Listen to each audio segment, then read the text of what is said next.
Graça e paz, irmãos. Eu vim aqui essa noite falar de um tema um pouco polêmico no meio de algumas pessoas, não são de todas, mas é falar sobre o salário de pastor. Amém? Salário de ministro. Então, é o seguinte, algumas pessoas já chegaram até mim para falar que muitas vezes vê a prosperidade na vida de um pastor, vê ele com um carro novo, e essas pessoas saem da igreja, essas pessoas se desviam e não aceitam, porque elas acham que os pastores eles têm que ser pobres, eles não têm que ter nada na vida, mas não é assim, porque a Bíblia fala, olha o que é que a Bíblia fala em 1 Timóteo 5, 17, 18, os presbíteros que são pastores, que governam bem, sejam estimados por dignos de duplicada honra, principalmente os que trabalham na palavra e na doutrina, porque diz a Escritura, não ligarás a boca ao boi que debulha, e digno é o obreiro do seu salário. Mas no 17 eu quero falar acerca primeiro da duplicada honra, que no caso é a submissão que devemos ter aos nossos pastores, que devemos tratá-lo bem, porque ele governa a igreja, ele governa, né? Ele ajuda as nossas vidas. E também a outra honra, que são duas no caso, é que ele seja suprido economicamente bem, financeiramente bem. Então é correto sim que ele receba o salário dele.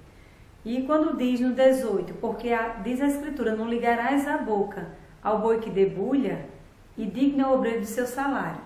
Quando diz não ligarás a boca ao boi que debulha, assim como o trabalho do boi também é mastigar, assim é o trabalho do pastor. Ele trabalha com a boca, ele trabalha falando, ele trabalha aconselhando.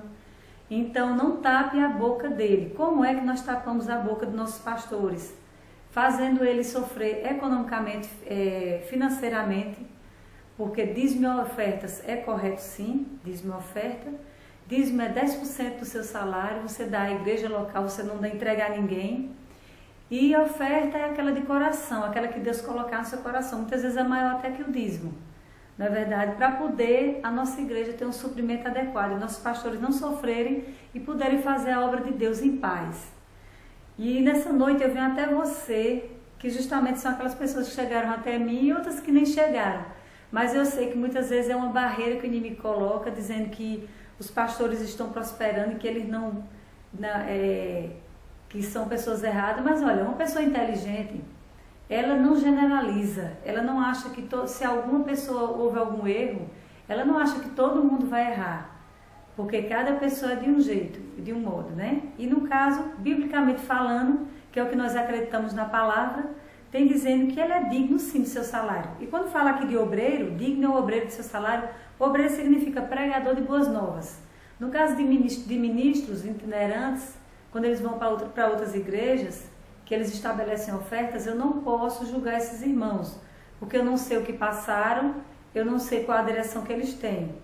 Mas, no meu caso, sobre ministros itinerantes, eu considero a oferta de amor, porque muitas vezes uma igreja não pode trazer o ministro, não tem condição financeira daquele valor estabelecido e fica difícil, né? Eu sei que até pode existir alguns casos de alguma pessoa não ser bem tratado também, não é assim como Kenneth Hagin teve no livro dele, que ele falou que foi ministrar a palavra, e chegou lá e teve um homem, era um pastor e não tratou ele bem, também pode ter acontecido com essas pessoas, mas não vamos generalizar. Não vamos achar que todos os pastores são assim, porque pelo menos o meu não é.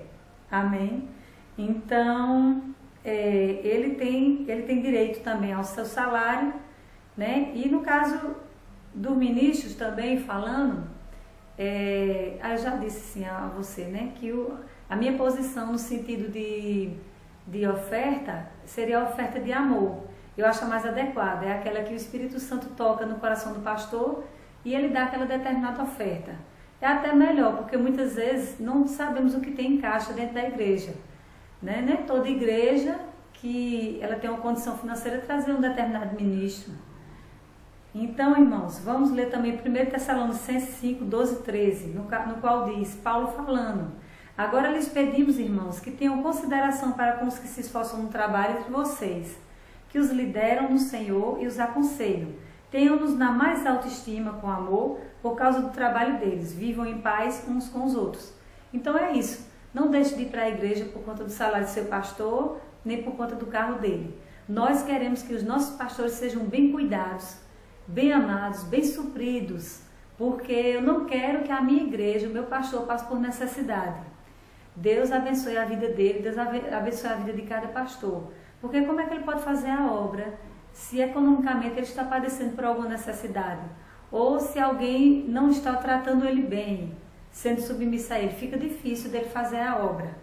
Amém? Então você não deixe de ir para a igreja por conta disso, porque os pastores não vão perder. Quem vai perder é você, porque biblicamente falando, na palavra eles têm direito de receber o salário dele. E vou dizer, eu desejo tudo de bom aos pastores, que eles prosperem em todas as áreas, porque prosperidade não é só economicamente. Mas nesse momento eu estou falando economicamente. Eu quero sim que todo ele cresça e seja abençoado. Amém? E você não tente impedir, porque você não vai conseguir. Vá atrás de Jesus Cristo, que você vai encontrar. Amém? Graça e paz.